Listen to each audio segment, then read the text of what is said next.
বহুল প্রতীক্ষিত ইউনুস মোদি বৈঠক আজ। ভুটান নেপালের রাষ্ট্রপ্রধানদের সঙ্গেও হবে আলোচনা। বিমস্টেক সম্মেলনের সমাপনী দিনে 5টি সেশনে অংশ নেবেন প্রধান উপদেষ্টা।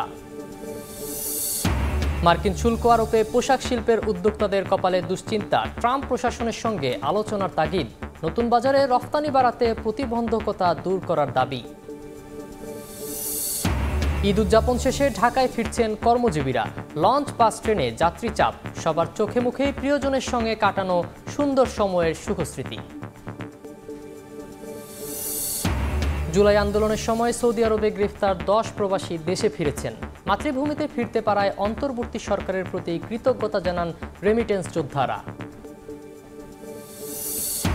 এবং চিকিৎসায় বিদেশ নির্ভরতা কমানোর উদ্যোগ। বাংলাদেশে আন্তর্জাতিক মানের হাসপাতাল নির্মাণে বিনিয়োগ করবে চীন। দেশেই উন্নত সেবা নিশ্চিতের পরামর্শ বিশ্লেষকদের।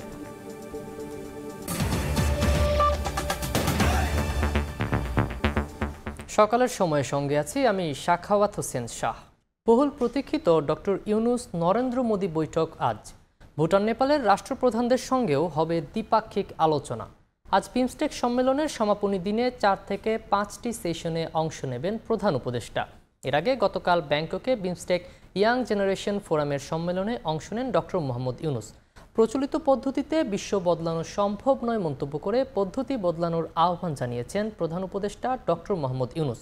নতুন সভ্যতা গড়তে হলে চাকরির পেছনে না ছুটে তরুণদের উদ্যোক্তা হওয়ার পরামর্শ দেন প্রধান উপদেষ্টা।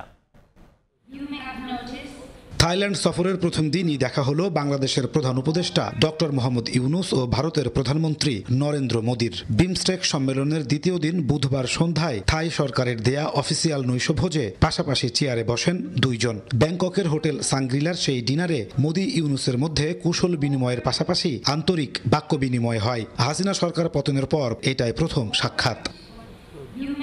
5 আগস্ট পালিয়ে যাওয়া শেখ হাসিনাকে আশ্রয় দেয়াকে কেন্দ্র করে সম্প্রতি টানাপোড়েন চলছে দুই দেশের সম্পর্কে। ফলে বিমস্টেকের এই ডিনারের দৃশ্য বেশ আলোচিত এখন।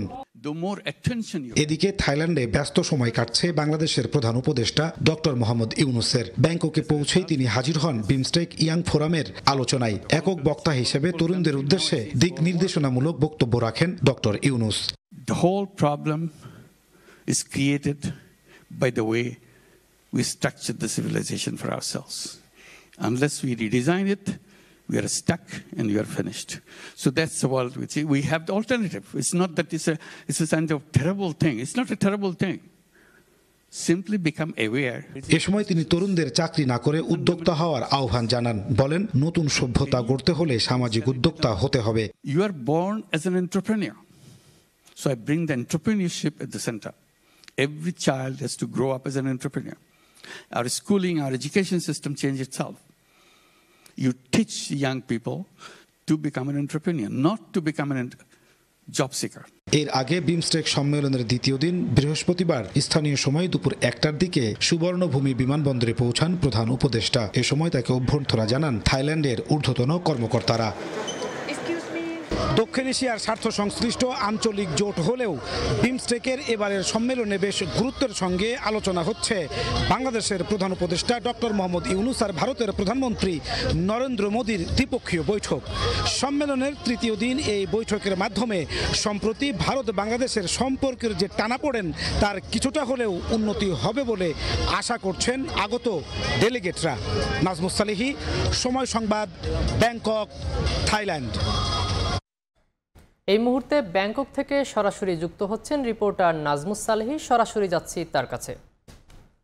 ব্যাংককে বেশ ব্যস্ত সময় পার করছেন ডক্টর মোহাম্মদ ইউনুস। তিনি গতকাল আজকে সম্মেলনের শেষ দিনে তার আরও বেশি ব্যস্ততা রয়েছে। অর্থাৎ আজকে তিনি অফিসিয়ালি যে বিমস্টেকের যেই কর্মসূচি রয়েছে তার অন্তত 5টি সেশনে তিনি অংশগ্রহণ করবে। আজকে সমাপনী দিনে তার বক্তব্য রাখার কথাও রয়েছে, আজকে তিনি বক্তব্য রাখবেন।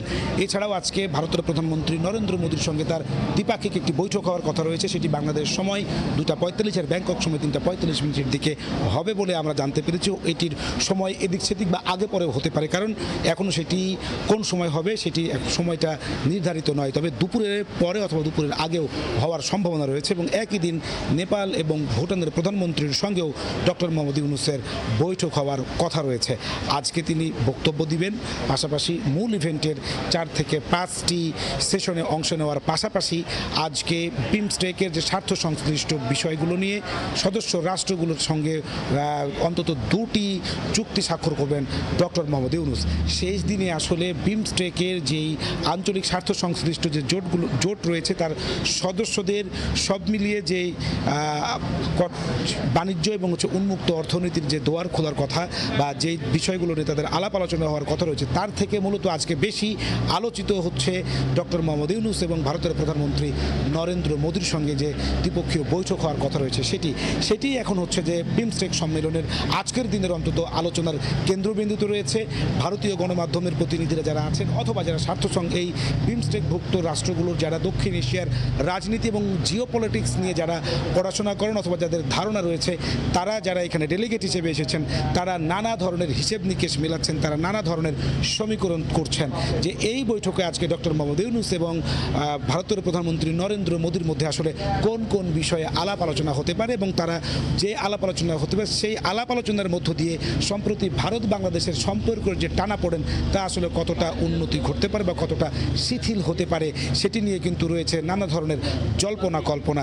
গতকালকে বিমস্টেকের যে অফিসিয়াল ডিনার, সেই ডিনারে কিন্তু অংশ নিয়েছিলেন 2 প্রধানমন্ত্রী, অর্থাৎ থাইল্যান্ডে এসেই প্রথম দিনই ভারতের প্রধানমন্ত্রী নরেন্দ্র মোদীর সঙ্গে ডক্টর মোহাম্মদ ইউনূসের সাক্ষাৎ হয়েছে এবং তারা ডিনারে যতটুকু আমরা প্রেসিংয়ের মাধ্যমে জানতে পেরেছি সেখানে তারা কুশল বিনিময় করেছেন, কথা বলেছেন এবং আজকেও যেহেতু রাষ্ট্রপ্রধানদের সেশন রয়েছে অনেকগুলো, সবগুলো সেশনেই ডক্টর মোহাম্মদ ইউনূস এবং ভারতের প্রধানমন্ত্রী নরেন্দ্র মোদীর সঙ্গে সাক্ষাৎ হবে, কথা হবে এবং তাদের অনানুষ্ঠানিকভাবে কিন্তু অনেক বিষয়ে কথা হওয়ার সুযোগ রয়েছে, কারণ অন্তত 4 থেকে 5টি সেশন তারা যুক্ত হবেন। এরপরে শেষে কিন্তু রয়েছে দ্বিপক্ষীয় বৈঠক, সেই বৈঠককে ঘিরেই কিন্তু এখন সবার নজর আজকের দিকেই দ্বিপক্ষীয় বৈঠকের দিকে। এই ছিল আমার কাছে ব্যাংকক থেকে সর্বশেষ। ব্যাংকক থেকে সরাসরি যুক্ত ছিলেন রিপোর্টার নাজমুস সালেহি। মার্কিন শুল্ক যুদ্ধে বাজার প্রতিযোগিতায় টিকে থাকতে একদিকে ট্রাম্প প্রশাসনের সঙ্গে এগিয়ে নিতে হবে আলোচনা, অন্যদিকে নতুন বাজারে রফতানি বাড়াতে সর্বোচ্চ অগ্রাধিকার দিয়ে দূর করতে হবে বিদ্যমান প্রতিবন্ধকতা। এমন পরামর্শই দিয়েছেন দেশের প্রধান রফতানি খাত তৈরি পোশাক শিল্পের উদ্যোক্তারা। আশরাফুল আলম মামুনের ক্যামেরায় বিস্তারিত জানাচ্ছেন কমল দে। চলতি অর্থ বছরের জানুয়ারি পর্যন্ত তৈরি পোশাক খাতে 23.55 বিলিয়ন মার্কিন ডলার রফতানি আয়ে একক দেশ হিসেবে 16.45% প্রবৃদ্ধিতে সবচেয়ে বেশি 4.47 বিলিয়ন মার্কিন ডলার পণ্য রপ্তানি হয়েছে মার্কিন যুক্তরাষ্ট্রে। কিন্তু হঠাৎ করে ট্রাম্প প্রশাসন বাংলাদেশি পণ্যের উপর 37% হারে শুল্ক আরোপ করায় সংকটের মুখে পড়তে যাচ্ছে তৈরি পোশাক খাত। শুল্কমুক্ত পণ্য প্রবেশের সুবিধা নিয়ে যেখানে আলোচনা হওয়ার কথা ছিল, তার পরিবর্তে দ্বিগুণের বেশি শুল্ক আরোপ ভাবিয়ে তুলেছে বাংলাদেশের গার্মেন্টস ব্যবসায়ীদের। আমেরিকা প্রশাসনের সাথে বাংলাদেশের খুব দ্রুত বাইলেটারাল আলোচনা যাওয়া উচিত এবং এই আলোচনা যে তাদেরকে কনভিন্স করতেই হবে পুরনো স্ট্রাকচার বা পারলে আরও কম করা বা ডিউটি ফ্রি নিয়ে কাজ করা। দ্বিতীয়ত বিকল্প বাজার খুব দ্রুত বিস্তার ঘটাতে হবে। যুক্তরাষ্ট্র ছাড়াও গত 6 মাসে ইউরোপীয় ইউনিয়নভুক্ত 27টি দেশে 11.81 বিলিয়ন মার্কিন ডলার, যুক্তরাজ্যে 2.55 বিলিয়ন মার্কিন ডলার এবং অপ্রচলিত বাজার হিসেবে পরিচিত জাপান, অস্ট্রেলিয়া, ব্রাজিল, আরব আমিরাত, মালয়েশিয়া, দক্ষিণ কোরিয়ায় রপ্তানি হয়েছে 3.96 বিলিয়ন মার্কিন ডলারের পণ্য। মার্কিন যুক্তরাষ্ট্র তৈরি পোশাক খাতের সবচেয়ে বড় বাজার হলো নতুন বাজারও বাংলাদেশ বড় ভূমিকা রাখতে পারছে। তবে নতুন বাজারগুলিতে রফতানি বাড়ানোর ক্ষেত্রে বিদ্যমান জটিলতা নিরসন জরুরি হয়ে দাঁড়িয়েছে।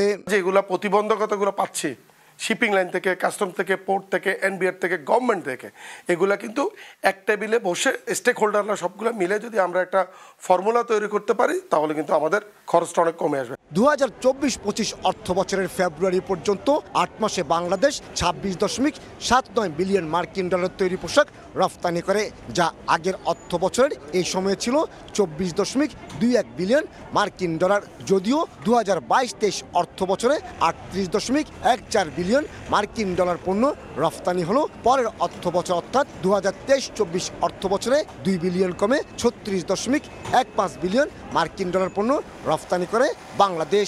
এই অবস্থায় রফতানি আয় বাড়ানোর ক্ষেত্রে শুল্ক হার কমিয়ে যুক্তরাষ্ট্র থেকে কাঁচামাল সহ অন্যান্য পণ্য আমদানির কোনো বিকল্প দেখছেন না ব্যবসায়ী নেতারা।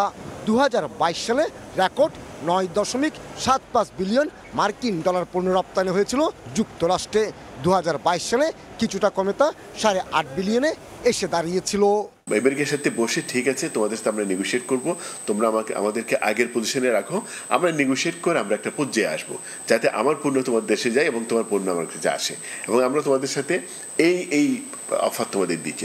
দেশের 8টি ইপিজেডের 600 গার্মেন্টস কারখানার পাশাপাশি রাজধানী ঢাকা, বন্দরনগরী চট্টগ্রাম এবং গাজীপুর ও নারায়ণগঞ্জে স্বতন্ত্র গার্মেন্টস রয়েছে 2564টি। প্রায় 45 লাখ শ্রমিক সরাসরি এসব কারখানায় কাজ করছেন।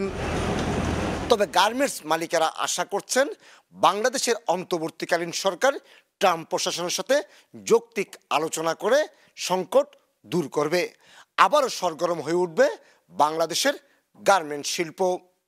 চট্টগ্রামের বায়েজিদ শিল্পাঞ্চল থেকে কমল দে, সময় সংবাদ। প্রিয়জনের সঙ্গে ঈদ উদযাপন শেষে ঢাকা ফিরতে শুরু করেছেন নগরবাসী। এই মুহূর্তে সদরঘাট লঞ্চ টার্মিনালে আছেন সহকর্মী আতাউর কাউসার, কমলাপুর রেল স্টেশনে তসলিম তৌহিদ এবং গাবতলী বাস টার্মিনালে আছেন দিন সাব্বির। সরাসরি প্রথমে যাচ্ছি কাউসারের কাছে। রাজধানীর সদরঘাট লঞ্চ টার্মিনালে গত রাত থেকে এখন পর্যন্ত বেশ কিছু লঞ্চ রাজধানীতে ভিড়েছে এবং প্রায় প্রত্যেকটি লঞ্চেই বেশ মাঝারি ধরনের যাত্রী ছিল, এমনটি আমরা দেখেছি। আমরা এই যাত্রীদের সাথে কথাও বলেছি, তারা বলেছেন অত্যন্ত স্বাচ্ছন্দ্যের সাথেই তারা রাজধানীতে ফিরেছেন এবং স্বাচ্ছন্দ্যের সাথে তারা রাজধানীও ছেড়েছিলেন। তবে রাজধানী ছাড়ার সময় যে পরিমাণ ভিড় তারা দেখেছিলেন, এই ফেরার পথে কিন্তু ঠিক সেই পরিমাণ ভিড় নেই। এবং আমি সদরঘাটে বা বিআইডব্লিউটিএতে কর্মরত বেশ কয়েকজনের সাথে কথা বলেছি, তারা তাদের অভিজ্ঞতা থেকে আমাদের জানিয়েছেন যে হয়তো আগামীকাল যাত্রীদের একটি বড় ধরনের ভিড় রাজধানীতে দেখা যাবে। অর্থাৎ রাজধানী যারা ছেড়েছেন তাদের সর্বশেষ এবং সর্ববৃহৎ যে অংশটি সেটি আগামীকালকেই ফেরত আসবেন। তারপরেও আরও কিছু কিছু যাত্রীরা আসতে পারেন। তবে যেহেতু আজকে একটি সাপ্তাহিক ছুটির দিন এবং আগামীকালকে সরকারি অনেকের ছুটির দিন রয়েছে, সে কারণে আজকে এবং আগামীকাল অনেকে না এসে আগামী পরশু দিন কাজে যোগ দেওয়ার উদ্দেশ্যে অনেকে আগামীকাল রাতে রওনা দিতে পারেন এবং আজ রাতেও অনেকে রওনা দিয়ে শনিবার ভোরে ঢাকায় ফিরবেন এমনটি তারা বলছেন। সেক্ষেত্রে তারা বলছেন যে যাত্রীদের একটি চাপ আগামীকাল দেখা যাবে। এবং বেশ কিছু যাত্রীদের সাথে আমি কথা বলেছি, তারা বলেছেন যে এবারের ঈদযাত্রাটি অত্যন্ত চমৎকার ছিল। অতিরিক্ত যাত্রী বোঝাইয়ের কোনো ঘটনা ঘটেনি, অতিরিক্ত ভাড়া আদায়েরও কোনো ঘটনা ঘটেনি এবং নিরাপত্তাজনিত কোনো সমস্যাও তারা অনুভব করেনি। সব মিলিয়ে তারা বলছেন বেশ চমৎকার একটি ঈদযাত্রা ছিল এবার লঞ্চ যাত্রার ক্ষেত্রে। তো এটি ছিল লঞ্চ যাত্রার ক্ষেত্রের ঘটনা। এই নৌপথে যারা আসছেন তাদের খবরাখবর জানালাম, রেলে যারা আসবেন তাদের খবরাখবর জানতে আমার সহকর্মী তসলিম তৌহিদ আছে কমলাপুরে, যেতে চাই তার কাছে। প্রিয়জনের সাথে ঈদের আনন্দ ভাগাভাগির পর কর্মব্যস্ত নগরীতে ফিরতে শুরু করেছে শ্রমজীবী মানুষ। অর্থাৎ ঈদের আনন্দ শেষে রেলপথে যদি যাত্রাটার কথা যদি বলি, রেলে কিন্তু যাত্রাটা অনেকটা স্বস্তিদায়ক রয়েছে। যারা এখন পর্যন্ত সকাল থেকে আমরা বেশ কিছু ট্রেন আসতে দেখেছি, অধিকাংশ ট্রেনে কিন্তু যাত্রীর চাপ ছিল, কিন্তু যে ঈদকে কেন্দ্র করে যাতায়াতের ক্ষেত্রে আমরা সাধারণত অন্য বছরগুলোতে যেটা লক্ষ্য করি যে উপচে পড়া ভিড়, সে চিত্রটা কিন্তু আজকে সকালে কিন্তু আমরা সেটা লক্ষ্য করিনি। যারা এসেছেন তারা মোটামুটি নির্ধারিত সময়ে বিভিন্ন গন্তব্য থেকে ছেড়ে আসা ট্রেনগুলো নির্ধারিত সময় এসে পৌঁছেছে। সবাই এই যাত্রা মানে বিভিন্ন ট্রেন গন্তব্য থেকে আসা যাত্রীরা তারা যাতায়াত করতে পেরে ভালোভাবে পৌঁছাতে পেরে তারা অত্যন্ত আনন্দিত, খুশি। তারা বলছে যে এবার এই যাত্রা যেমন যাতায়াতের ক্ষেত্রেও যেমন সুবিধা হয়েছিল, আসার ক্ষেত্রেও তাদেরকে কোনো রকম ভোগান্তি ছাড়াই তারা কিন্তু নির্বিঘ্নে রাজধানীতে এসে প্রিয়জনের সাথে ঈদের আনন্দ শেষে রাজধানীতে ফিরতে পারছেন। সকাল থেকে যে সমস্ত উত্তরবঙ্গের ট্রেন এবং খুলনা সহ বিভিন্ন যে ট্রেনগুলো আসতে দেখেছি, কমলাপুর রেল স্টেশনের সবগুলো ট্রেন মোটামুটি নির্ধারিত সময় এসে পৌঁছেছে। যাত্রীদের মধ্যেও খুশি ছিল যে কোনো রকম ভোগান্তি, কোনো রকম উপচে পড়া ভিড় ছাড়াই সুন্দরভাবে তারা রাজধানীতে আসতে পেরেছেন। আর একটা বিষয় জানিয়ে রাখি যে যাত্রীদের যাতায়াত নিয়ে সমস্যার সম্মুখীন না হলেও বিশেষ করে টিকিট পাওয়ার ক্ষেত্রে অনলাইনে যে সার্ভারে যে টিকিট সংগ্রহ করতে সেখানে একটু জটিলতা তৈরি হয়েছে, যে কারণে কিন্তু অনলাইনে টিকিট পেতে বারবার তাদেরকে ভোগান্তি পোহাতে হচ্ছে। গতকাল রাত 8টার পর থেকেই যে সমস্ত মানুষ অনলাইন টিকিট কাটতে গেছেন তাদেরকে কিন্তু বেশ ভোগান্তি পোহাতে হয়েছে, অনলাইনে টিকিট সংগ্রহের ক্ষেত্রে জটিলতা রয়েছে। এর বাইরে মোটামুটি রেলপথের যে যাত্রা মানুষ স্বস্তিদায়ক বলছে এবং স্বস্তিতে রাজধানী ঢাকাতে এসে পৌঁছাতে পেরেছেন। তো এই ছিল রেলপথের যাত্রা আমার কাছে সবশেষ তথ্য। আমরা একটু যেতে চাই গাবতলী বাস টার্মিনাল, সেখানে আছেন আমাদের সহকর্মী দিন মোহাম্মদ সাব্বির তার কাছে। ঈদের ছুটি শেষে রাজধানীতে ফিরতে শুরু করেছে কর্মব্যস্ত মানুষেরা। আমি এই মুহূর্তে অবস্থান করছি রাজধানীর গাবতলী বাস টার্মিনালে। আসলে গতকাল ঈদের ছুটি শেষ হয়েছে এবং আজ শুক্রবার সাপ্তাহিক ছুটির দিন হওয়ায় এখন পর্যন্ত আসলে প্রত্যাশিত যে যাত্রী চাপ তা গাবতলী বাস টার্মিনালে দেখা যায়নি। পরিবহন সংশ্লিষ্টদের সঙ্গে আমাদের কথা হয়েছে, তারা যেমনটি বলেছেন যে আসলে ঈদের ছুটি শেষ হয়েছে এবং আজই আসলে যে ছুটি অর্থাৎ শুক্রবার, আজ বিকেলের পর থেকে এবং আগামীকাল আসলে তুলনামূলক রাজধানীতে ফেরা মানুষের চাপ বাড়বে বলে আসলে তারা জানিয়েছেন। এবং আমরা আসলে গতকালও দেখেছি, আজও দেখেছি, গতকাল থেকেই মূলত রাজধানীতে ফেরা মানুষের যে ভিড় এবং যে চাপ, সেই পরিবহনের চাপ আমরা লক্ষ্য করেছি এবং গতকালকের তুলনায় আজ কিছুটা বেশি। তবে পরিবহন সংশ্লিষ্টরা যেমনটি বলেছেন যে আসলে আজ বিকেলের পর থেকে আগামীকাল থেকে কাল আসলে পূর্ণাঙ্গভাবে এই ঘরে ফেরা মানুষের চাপ বাড়বে। আমরা এছাড়াও রাজধানীর আরও কয়েকটি বাস টার্মিনাল ঘুরে দেখেছি, সবগুলোতেই আসলে বেশ ঢিলেঢালা ভাবেই আন্তঃজেলার যে পরিবহনগুলো রয়েছে অর্থাৎ দূরপাল্লার যে পরিবহনগুলো রয়েছে সারা দেশ থেকে যেগুলো রাজধানীতে আসছে তার আধিক্য তুলনামূলকভাবেই আসলে কম রয়েছে বলে আমরা দেখতে পেয়েছি। তো এই ছিল গাবতলী বাস টার্মিনাল থেকে ঈদের ছুটি শেষে রাজধানীতে ফেরা কর্মব্যস্ত মানুষের সর্বশেষ খবর। সরাসরি যুক্ত ছিলাম গাবতলী বাস স্ট্যান্ডে, এর আগে ছিলাম কমলাপুর রেল স্টেশনে ও তার আগে সদরঘাট লঞ্চ টার্মিনালে। এদিকে মহাসড়কের খবর জানাতে সিরাজগঞ্জের কড্ডার মোড়ে আছেন সহকর্মী রিঙ্কু কুণ্ডু, আমরা সরাসরি যাচ্ছি তার কাছে।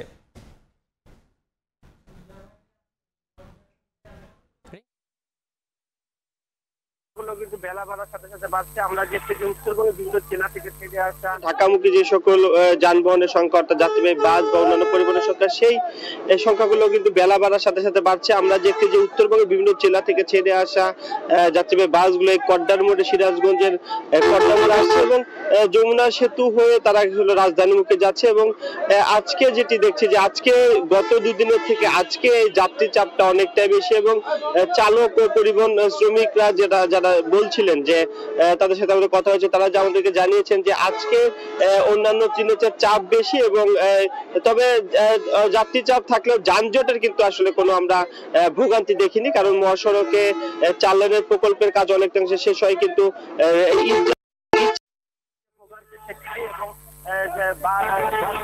কিন্তু তাদের খুব একটা অভিযোগ আমরা পাইনি এবং মহাসড়কের গুরুত্বপূর্ণ পয়েন্টগুলোতে এই যে যানবাহন অতিরিক্ত চাপ নিয়ন্ত্রণের জন্য কিন্তু আসলে অতিরিক্ত পুলিশ, হাইওয়ে পুলিশ এবং জেলা পুলিশ আসলে বিভিন্ন পয়েন্টে কিন্তু তারা আসলে কাজ করছে। তো এক কথা বলা যায় যে ঈদ শেষে রাজধানীতে ফিরছে মানুষ এবং যানজটের ভোগাতে ছাড়া অনেকটা স্বাচ্ছন্দ্যে আসলে উত্তরবঙ্গের যে সকল মানুষ রয়েছে তারা বঙ্গবন্ধু যমুনা সেতু হয়ে কিন্তু তারা রাজধানীতে ফিরছে এবং বেলা বাড়ার সাথে সাথে সেই যানবাহনের সংখ্যা কিন্তু আসলে বাড়ছে এবং যাত্রীবাহী বাসের পাশাপাশি কিন্তু আমরা দেখছি যে অন্যান্য পরিবহনে এবং ব্যক্তিগত পরিবহনে কিন্তু মানুষ রাজধানীতে ফিরছে।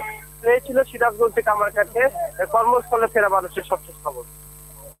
সরাসরি যুক্ত ছিলাম সিরাজগঞ্জে। জুলাই আন্দোলনের সময় সৌদি আরবে গ্রেফতার হওয়া 10 জন প্রবাসী দেশে ফিরেছেন। মধ্যরাতে সৌদি এয়ারলাইন্সের একটি ফ্লাইটে হজরত শাহজালাল আন্তর্জাতিক বিমানবন্দরে এসে পৌঁছান তারা। গত বছরের 5 আগস্ট ছাত্র জনতার আন্দোলনে তৎকালীন প্রধানমন্ত্রী শেখ হাসিনা ক্ষমতাচ্যুত হলে সেদিন সৌদি আরবে অবস্থানরত বাংলাদেশিরা আনন্দ ও প্রীতিভোজ অনুষ্ঠান করেন। সেখান থেকে 12 জনকে আটক করে সৌদি কর্তৃপক্ষ। এরপর 8 মাস জেলখানায় বন্দি জীবন অতিক্রম শেষে 10 জন দেশে ফিরল। পাসপোর্টের মেয়াদ শেষ হওয়া সহ প্রয়োজনীয় কাগজপত্রের জটিলতা থাকায় 2 জন পরবর্তীতে ফিরবেন বলে জানিয়েছেন প্রবাসীরা। দেশে ফেরত প্রবাসীরা বলছেন সরকার সহ সকলের সহযোগিতায় অনিশ্চিত পরিস্থিতি থেকে মুক্ত হয়েছেন তারা। সৌদিতে অবস্থিত বাংলাদেশি দূতাবাস থেকে যোগাযোগে ঘাটতি ছিল বলে অভিযোগ করে সরকারের কাছে আর্থিক সহযোগিতা চান তারা। প্রায় 8 মাস বন্দিখানা থেকে মুক্তি হইতে পারছে, আমাদের বাংলাদেশ সরকারকে অসংখ্য ধন্যবাদ। সৌদি আরবের আইন হলো, সৌদি আরব সরকার বলেছে যদি কোনো বাংলাদেশের লোক রাস্তাঘাটের মধ্যে মিছিল করে, ব্যানার করে, পোস্টার করে, তাদেরকে ধরে দেশে পাঠিয়ে দাও। আমাদের মতো বহু প্রবাসী আটকা আছে, আরো বহু প্রবাসী আটকা আছে, তাদেরকে সহযোগিতা করে উদ্ধার করার ব্যবস্থা। প্রত্যেকটা দেশের প্রতি সপ্তাহে এম্বাসির লোক দেশে যায়, কার কি সমস্যা, পাসপোর্ট নেই, কিছু নেই, তাদেরকে দেশে পাঠায়, কিন্তু আমাদের সাথে এই 6 মাসের ভিতরে কেউ যোগাযোগ করে না। চিকিৎসা শেষে সিঙ্গাপুর থেকে দেশে পৌঁছেছে জুলাই আগস্ট অভ্যুত্থানে গুলিতে আহত 7 বছরের শিশু বাসিত খান মুসা। বৃহস্পতিবার রাত 10:40 হজরত শাহজালাল আন্তর্জাতিক বিমানবন্দরে ফ্লাইটটি অবতরণের পর সামরিক বাহিনীর একটি অ্যাম্বুলেন্সে তাকে নেওয়া হয় সিএমএইচে। গত বছরের 19 জুলাই মেরাদিয়া হাট এলাকায় নিজ বাসার নিচে দাদি মায়া ইসলাম সহ গুলিবিদ্ধ হন দুজনই। পরদিন মারা যান দাদি। মুসার মাথার এক পাশ দিয়ে গুলি ঢুকে আরেক পাশ দিয়ে বেরিয়ে যায়। গুলিবিদ্ধ মুসাকে প্রথমে ঢাকা মেডিকেলে ভর্তি করা হয়। 26 আগস্ট স্থানান্তর করা হয় ঢাকার সম্মিলিত সামরিক হাসপাতালে। পরে সবার সহযোগিতায় উন্নত চিকিৎসার জন্য 22 অক্টোবর এয়ার অ্যাম্বুলেন্সে তাকে পাঠানো হয় সিঙ্গাপুরে। সেখানে ন্যাশনাল ইউনিভার্সিটি হাসপাতালে চিকিৎসা দেওয়া হয়।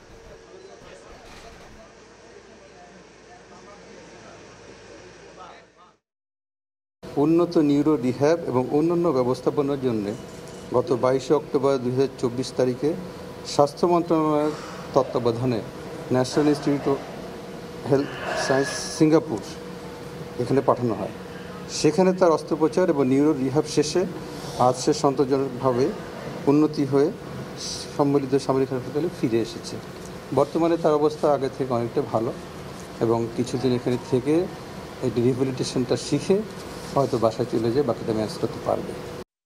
স্বাস্থ্যসেবায় বাংলাদেশি রোগীদের জন্য সম্ভাবনার নতুন দুয়ার খুলেছে চীনে। সম্পর্কে নতুন অধ্যায়ে বাংলাদেশে আন্তর্জাতিক মানের হাসপাতাল নির্মাণে বিনিয়োগ করবে বেইজিং। একে ইতিবাচক হিসেবেই দেখছেন বিশ্লেষকরা। তবে বিদেশ নির্ভরতা নয়, দেশেই সব রোগের চিকিৎসা নিশ্চিতের পরামর্শ তাদের। বাংলাদেশেই উন্নত চিকিৎসা নিশ্চিতে সরকার কাজ করছে জানিয়ে প্রধান উপদেষ্টার বিশেষ সহকারী বলেছেন প্রয়োজনে বিদেশি সহায়তা নেওয়া হবে। প্রসূন আশিসের রিপোর্টে বিস্তারিত। বাংলাদেশের মধ্যবিত্ত পরিবারগুলোর একসময় চিকিৎসার হাব হয়ে উঠেছিল ভারত। কলকাতা, চেন্নাই, দিল্লি ও বেঙ্গালুরে চিকিৎসা নিতে যেতেন বাংলাদেশি রোগীরা। কিন্তু 5 আগস্ট শেখ হাসিনা সরকারের পতনের পর ভিসা সীমিত করে মোদী সরকার। এ অবস্থায় বন্ধুত্বের হাত বাড়িয়ে দেয় চীন। কয়েকটি হাসপাতালে বাংলাদেশিদের চিকিৎসা অগ্রাধিকার দেওয়ার ঘোষণা দেয় উন্নয়ন সহযোগী এই দেশটি। এরই মধ্যে গত 10 মার্চ চিকিৎসা পেতে চীন রওনা হন একদল বাংলাদেশি। এর মাধ্যমে বাংলাদেশি রোগীদের জন্য খোলে সম্ভাবনার নতুন দুয়ার। প্রধান উপদেষ্টার চীন সফরের পর ঢাকা বেইজিং সম্পর্কে নতুন অধ্যায় শুরু হয়েছে বলে মনে করেন বিশ্লেষকরা। তারা বলছেন জটিল রোগের চিকিৎসায় মানুষ সবসময়ই বিদেশ নির্ভর, তবে দেশেই সব রোগের চিকিৎসা সেবা নিশ্চিত করার পরামর্শ তাদের। অতিমাত্রায় নির্ভরশীলতা, দ্যাট মিনস বাইরের দেশের উপর ট্রিটমেন্ট নেওয়া, এটা নিশ্চয়ই বাংলাদেশের স্বাস্থ্য ব্যবস্থার জন্য সুখকর বিষয় না। যেটা দরকার সেটা হচ্ছে যে আমাদের এখানে একটা ব্যবস্থা গড়ে তোলা যাতে আমাদের বেশিরভাগ রোগী এবং বেশিরভাগ রোগের ট্রিটমেন্ট এখানে হয়। একবার যদি বাংলাদেশে হেলথ সেক্টর তৈরি হয়, তখন এই যে আমাদের হেলথের কারণে যেই যাওয়া এবং যথেষ্ট আমাদের কি বলা হয় মূলধন এখানে খরচ করতে হয়, তাই না, সেটা কমে আসবে এবং বাংলাদেশের অর্থনীতির লাভ হবে। সেই জায়গায় আমার মনে হয় নজরটা দেওয়া দরকার। বাংলাদেশে আন্তর্জাতিক মানের হাসপাতাল নির্মাণে চীনের বিনিয়োগকে ইতিবাচক হিসেবে দেখছেন এই দুই বিশ্লেষক। আমার পেশেন্ট কুনমিংয়ে যাচ্ছে সেটা আমি মনে করি না যে ঠিক হতে পারে। আপাতত যেহেতু আমাদের হেলথ সেক্টর খারাপ, এটার উপরে জোর দেওয়া উচিত সেটা হলো চীন যেন বাংলাদেশের হেলথ সেক্টরে যেন ইনভেস্ট করে, কারণ ভারত এখানে করবে না। কারণ ভারত এখানে হেলথ সেক্টরে ইনভেস্ট করলে ভারতের লস, কিন্তু চীনের তো কোনো লস না। এখানে ইনভেস্টমেন্ট হচ্ছে কর্মক্ষম মানুষের জন্য কর্মসংস্থানের তৈরি হচ্ছে, তাদের স্কিলটা, তাদের ট্রেনিংটা আমাদের লোকজন এখানে পেয়ে যাচ্ছে। সো নানাবিধ সুবিধা যদি ইনভেস্টমেন্টটা দেশের ভিতরে আসে rather than flying to other countries. প্রধান উপদেষ্টার বিশেষ সহকারী অধ্যাপক ডাক্তার মোহাম্মদ সাইদুর রহমান জানান, বিকল্প দেশ নয়, বাংলাদেশেই উন্নত চিকিৎসা নিশ্চিত করতে কাজ করছে সরকার। আগ্রহ প্রকাশ করেছে তারা এই ক্ষেত্রে ইনভেস্ট করতে, বা হেলথের কোথায় কোথায় হবে, কি ধরনের, সেগুলো এখনো ভাবে কাজ করা হয়নি। মন্ত্রণালয়গতভাবে অবস্থানটা হচ্ছে বিকল্প দেশ করার বদলে আমরা যে সকল চিকিৎসার জন্য বিদেশে যাই সেগুলোর সুবিধা দেশে আমরা স্থাপন করতে ইন্টারেস্টেড। দরকার হলে সেক্ষেত্রে আমরা সহায়তা নিয়ে করবো, বাট সেটা তৈরি হতে তো 3 থেকে 5 বছর সময় লাগবে, কিন্তু আমরা এটা ডিরেকশনটা চেঞ্জ করে দিয়ে যাচ্ছি। স্বাস্থ্য খাতে বাংলাদেশকে $250 মিলিয়ন অনুদান দেবে চীন, যার মধ্যে 150 মিলিয়ন কারিগরি সহায়তা ও 100 মিলিয়ন বরাদ্দ থাকবে হাসপাতালের জন্য। প্রসূন আশিস, সময় সংবাদ, ঢাকা। সাতক্ষীরার আশাশুনিতে ভেঙে যাওয়া বেড়িবাঁধ মেরামতে সেনাবাহিনীর সহযোগিতায় কাজ করছে পানি উন্নয়ন বোর্ড। এই মুহূর্তে ভাঙন কবলিত বিছট এলাকায় আছেন সহকর্মী মমতাজ আহমেদ বাপি। আমরা সরাসরি যুক্ত হচ্ছি তার সঙ্গে। আমি এখন আছি সাতক্ষীরার আশাশুনি উপজেলার বিছট গ্রামের সেই ভাঙন কবলিত এলাকায়। ভাঙনের আজ 5ম দিন। এই 5ম দিনে কাজ অব্যাহত আছে। কাজ আসলে 2 দিন পরে শুরু হয়েছে, তার মানে 3য় দিনের কাজের অগ্রগতিটি হচ্ছে যে আর প্রায় 150-200 মিটার কাজ করতে পারলেই এই জোয়ার ভাটার খেলা বন্ধ করে দিতে পারবে বলে মনে করছে পানি উন্নয়ন বোর্ড। পানি উন্নয়ন বোর্ডের ধারণা ছিল যে এই জোয়ার ভাটারেতে 150 মিটার ক্যানেল সৃষ্টি হয়েছে। 150 মিটারের উপর দিয়ে 350 মিটার যদি রিং বাঁধ দেওয়া যায় তাহলে এই জোয়ার ভাটার এই স্রোত বন্ধ করা যাবে।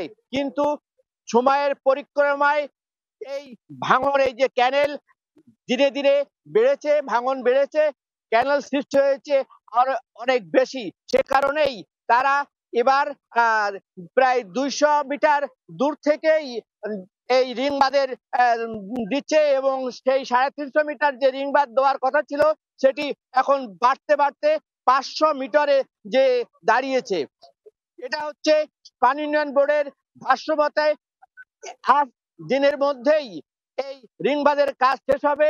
জোয়ার ভাটা থেকে এলাকাবাসী নিষ্কৃতি পাবে বলে মনে করছে, কিন্তু এলাকাবাসীর কথা যে এই অস্থায়ী বন্ধের কোনো মূল্য নেই, তারা স্থায়ী টেকসই বাঁধ চায়, টেকসই ভাবে বাঁচতে চায়। তাদের যে ক্ষতি হয়েছে, যে ঘের ভেড়িতে লক্ষ লক্ষ টাকার চিংড়ি ঘের তলিয়ে গেছে, ফসলের ক্ষেত তলিয়ে গেছে, সেই তলিয়ে যাওয়া ক্ষতি পূরণ করার জন্য তারা সরকারের কাছে আকুল আবেদন জানিয়েছে তাদের এই ক্ষতিপূরণের।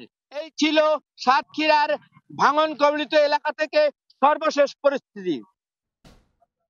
সরাসরি যুক্ত ছিলাম সাতক্ষীরায়। প্রায় 2 বছরেও পূর্ণাঙ্গভাবে চালু হয়নি পদ্মা সেতুতে electronic toll collection system ETCS। কর্তৃপক্ষ বলছে এ নিয়ে আর্থিক প্রতিষ্ঠানের সঙ্গে চুক্তির প্রক্রিয়া চলছে। শিগগিরই পরীক্ষামূলক সেবা সবার জন্য উন্মুক্ত হবে। আবু সাইদের ছবিতে নাসির উদ্দিন উজ্জ্বলের রিপোর্ট। পদ্মা সেতুতে যানবাহনের চাপ বাড়লেই টোল প্লাজায় তৈরি হয় বিশাল জট। টোল পরিশোধের জন্য লম্বা এই লাইন ঈদযাত্রা ছাড়াও মাঝে মধ্যেই তৈরি হয়। এতে হিমশিম অবস্থায় পড়েন টোল আদায়কারীরা। সময় অপচয় ছাড়াও ভোগান্তিতে পড়েন যাত্রীরা।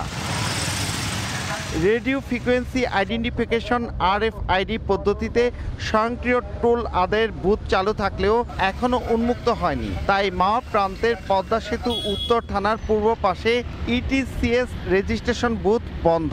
উভয় প্রান্তে সেতুর প্রবেশ পথের 15 বুথের 2টি ডেডিকেটেড বুথ সহ 4টিতে এই সুবিধা এখন সচল। তবে দীর্ঘদিনেও এর সুফল না পাওয়ায় অসন্তোষ এ পথ ব্যবহারকারীদের। টোলের দীর্ঘতির কারণে আমাদের যাতায়াত ক্ষেত্রে আমরা সুফল ভোগ করতে পারতেছি না। এখানে একটা ডিজিটাল ব্যবস্থা তৈরি হোক, ক্যাশলেসের ব্যবস্থা হোক, তাহলে মানুষের বিড়ম্বনা হবে না, গাড়িরও বিড়ম্বনা হবে না। ফাইন্যান্সিয়াল প্রতিষ্ঠানের চুক্তি সম্পন্ন হয়েছে এবং চুক্তির পর্যায়ে চালু আছে। এটি হওয়ার পরেই যা সিস্টেমের সাথে মার্জ হয়ে গেলে এটা চালু হয়ে যাবে। কর্তৃপক্ষ বলছে ETCS স্বয়ংক্রিয় টোল আদায়ের সবকিছু প্রস্তুত থাকলেও টাকা জমার ডিজিটাল প্ল্যাটফর্ম চূড়ান্ত করা যায়নি। তবে 5টি আর্থিক প্রতিষ্ঠানের সঙ্গে চুক্তির প্রক্রিয়া চলছে। শীঘ্রই মিলবে এর সুফল। কিছু কিছু গাড়ি রেজিস্ট্রেশন যারা করেছে সেগুলো তারা টোল ক্যাশলেস হিসাবে ইলেকট্রনিক নগদ টাকা না দিয়েই পারাপার করতে পারছে। 2023 সালের জুলাইয়ে পরীক্ষামূলক ETCS চালু হয়। 3 মাস পরই উন্মুক্ত করার ঘোষণার কথা ছিল।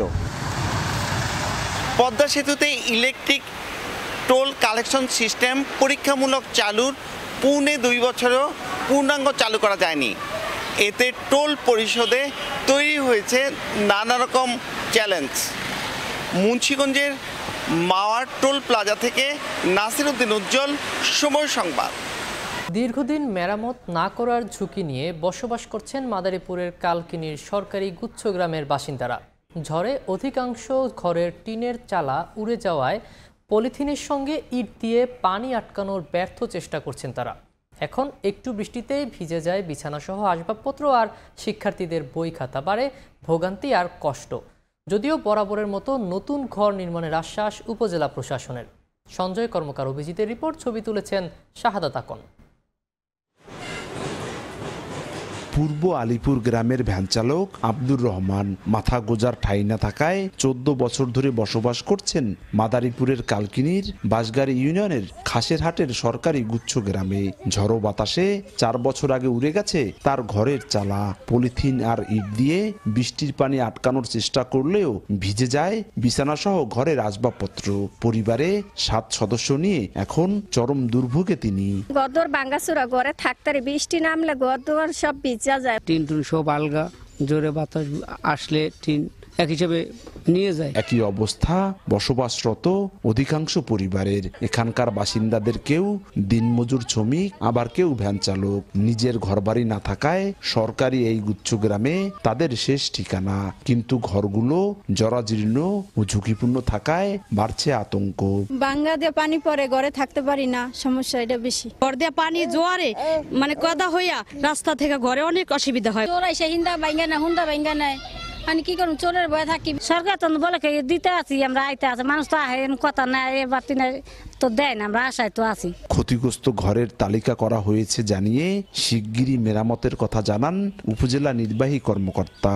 অতি দ্রুত আমরা এটা মেরামত এবং সংস্কারের উদ্যোগ নেই, অথবা নতুন করে উদ্যোগ নেই, যে কোনো একটা পদক্ষেপ আমরা নিব বলে আমরা প্রত্যাশা রাখি। কালকিনির খাসেরহাটের এই গুচ্ছ গ্রামটি 2004 সালে নির্মাণ করা হয়। এখানকার 24টি ব্যারাকে 240টি ঘর রয়েছে।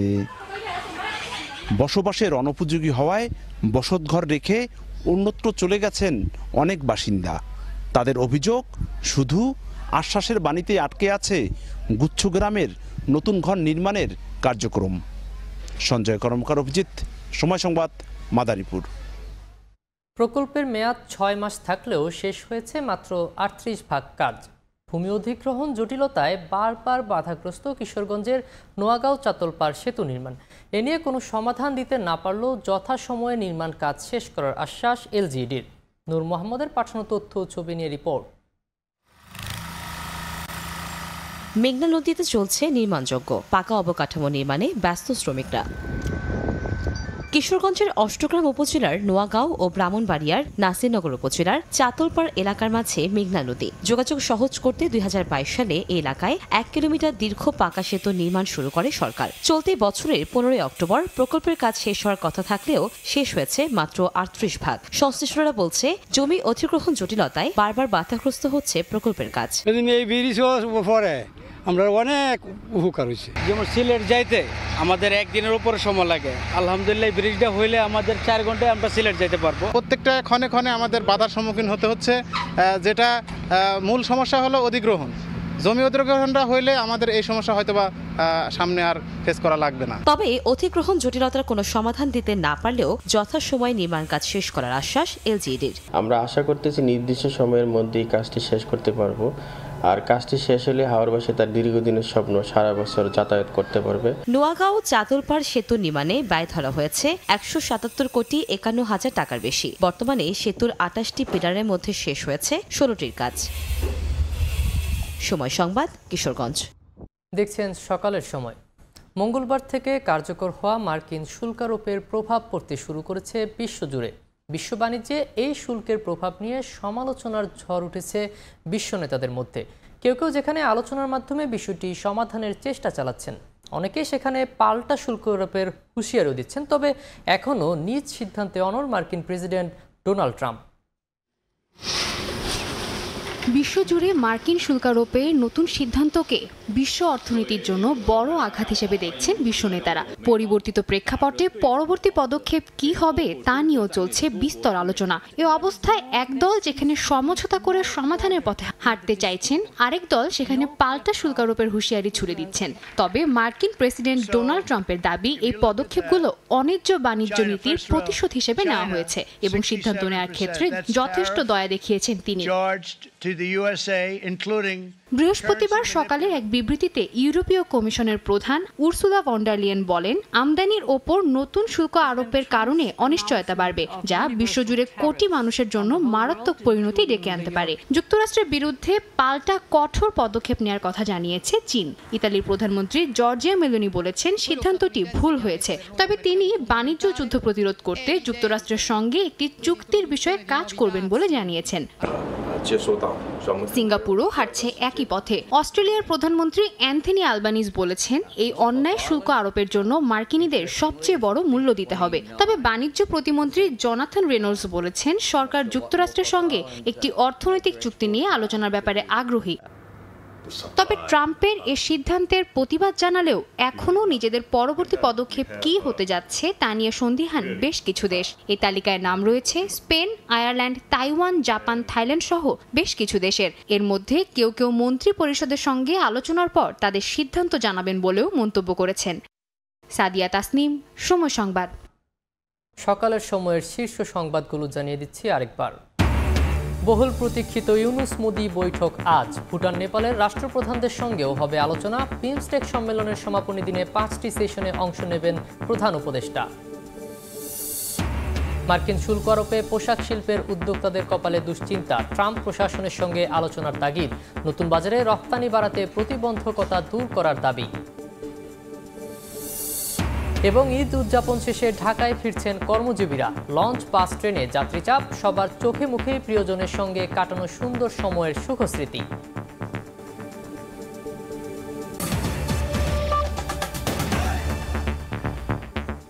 এই ছিল সকালের সময়। সঙ্গেই থাকুন সময়ের।